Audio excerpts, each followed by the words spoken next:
Nagsimula na ang pamamahagi ng local senior pension para sa mga lolo at lola ng Pasig na nagma-manual payout. Samantalang naipasok na sa mga benefit cash card ang para sa mga ATM card holders. Nasa tinatayang 20,863 na mga senior ang kasama sa mga may LSP ngayong third quarter. Ibinahagi ni Ronnie Rapsing ng OSCA o Office of the Senior Citizen Affairs ang schedule at venue ng magiging distribution ng pension para sa mga senior. Una po sa lahat, ang ating pong aktibidad ngayong umaga ay yung ikatlong batch, yung third quarter ng ating local pension na isa sa pinakamagandang proyekto ng ating pamahalang lungsod sa pangunguna po ng ating Mayor Vico Soto. Yung 30 barangay po natin, i-cluster lang po natin sa 2 araw sila.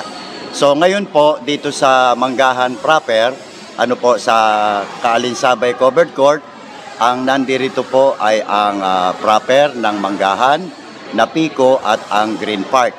At yun po ay yung umaga na release natin ng kanilang mga local pension. Yung mamaya naman pong alas 12 hanggang alas 3 po ay yung Barangay Santola naman po at ang Barangay de la Paz. So meron pa tayong 2 venue ngayon.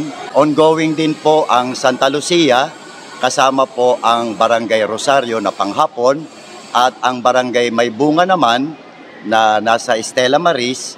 Ang kasama naman po nila ay ang Ugong at ang Barangay Kanyugan. So yun po ang day 1 natin ng releasing ngayon. September 13, ang venue po ay sa Pinagbuhatan sa Suarezville.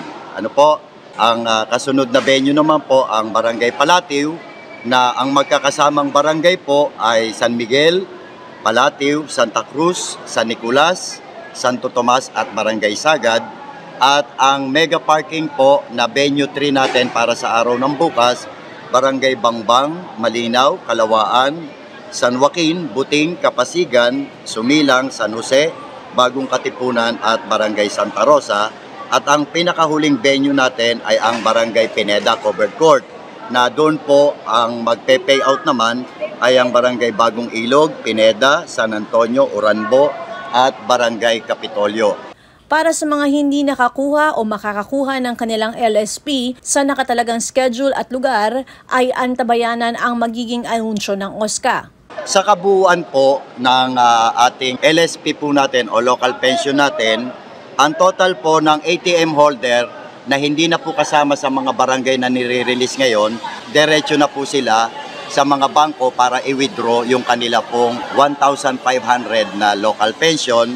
At yung 3,450 naman po, ito po yung 2 days natin na i-release po na manual payout nila. Pagkatapos po ng 2 days na payout po natin, yung mga hindi makakakuha naman o hindi nila makiklaim yung kanilang local pension, mag-antabay po tayo kung magbibigay ng extension na 1 araw para dun sa unclaimed. So, pero hindi po natin inaano yun, Katunayan po, meron tayong second quarter na unclaimed na hindi po nakasama ngayon. Mag-antay lang po ng abiso kung kailan po ang schedule ng mga unclaimed na second quarter. Yan po ay sa pakikipag-ugnayan po na gagawin ng aming hepe na si Mr. Horacio B. Apuyan Jr. Kung tawagin po ay Blue.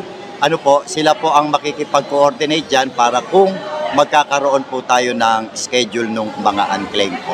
Dagdag pa ay inilatag ni Rapsing ang proseso para sa mga kwalipikadong aplikante ng kanilang local senior pension at ang kaugnay sa paghahanda para sa handog pasasalamat para sa Disyembre. Continuous po ang application ng local pension natin hanggang September 30 po para naman yan dun sa mga bagong 65 years old na makakwalified po at yan naman po ay madadagdag na sila sa 4th quarter natin na release po ng local pension. So, ang una po na requirements natin, dapat 65 years old po sila. Yun yung unang kwalifikasyon. Pangalawa po, pagka nag-apply sila, i-interviewin naman po sila, aalamin po kung meron silang mga tinatanggap na pension sa SS, sa GSIS.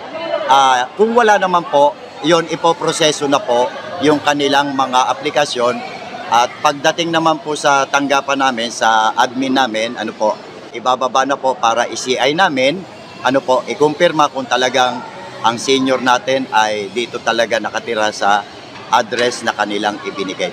Doon sa mga bagong mga aplikante, maaring maninibago kayo dahil bukod doon sa pagsasubmit ninyo ng mga application ninyo sa bawat barangay, meron po tayong mga focal person na para mag-asiste o mag-asikaso sa kanila na tanggapin yung kanilang aplikasyon ng local pension. Pagkatapos naman po ng kanilang pag-a-apply na yan, meron pong isinasagawa ang ating tanggapan, ang opisina ng OSCA.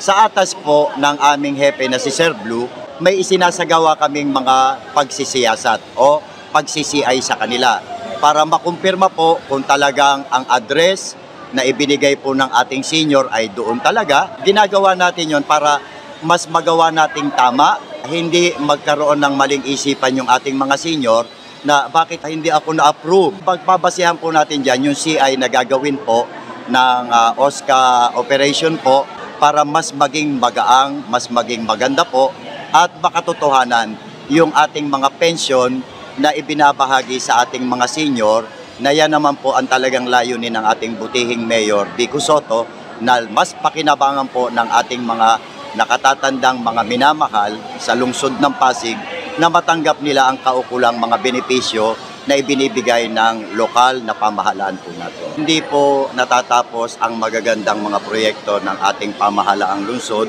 sa atas po ng ating butihing Mayor Vico Sotto, sa panig po ng tanggapan ng OSCA at sa pangunguna po ng aming hepe na si Sir Blue Apuyan ay mas pinabuti po at mas pinagaang ang mga sistema at mga proseso para po doon sa mga benepisyo na dapat matanggap ng ating mga senior. Kagaya rin po niyan, nalalapit na rin yung ating handog pasasalamat. Hindi po tumitigil ang tanggapan ng OSCA at nakabantay po ang ating hepe, ang ating OIC na si Sir Blue, na matiyak na lahat ng mga senior po natin, residente ng ating pamahalaang lungsod, ay matanggap yung kanilang kaukulang handog pasasalamat na para sa kanila.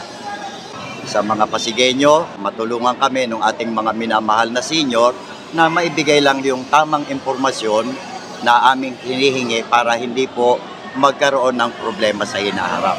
Yun lang po ang layon, ang goal ng ating OSCA ng Pasig, maibigay ang mabilis at mas magandang serbisyo sa mga nakatatanda nating mga minamahal na senior. May ilan ng senior ang nakatanggap ng kanilang pension at kalimitan ay gagamitin nila ito para sa kanilang mga gamot at medical check-up. Salamat po sa naukulan. Sa arthritis. Arthritis po ako eh. Salamat po sa makabalan. Aba, siyempre masaya. Nagpapasalamat kami kay Vico na na-impose niya every year. Since the beginning ng pagbigay ng 1.5, siguro 4 times na siguro, 5 times. Maraming salamat sa government of Pasig, lalo na kay Vico Sotto na hanggang ngayon, continue pa rin ang pagsusuporta niya sa amin. Ako si Luan Peñano para sa latest ng iNews Pasig.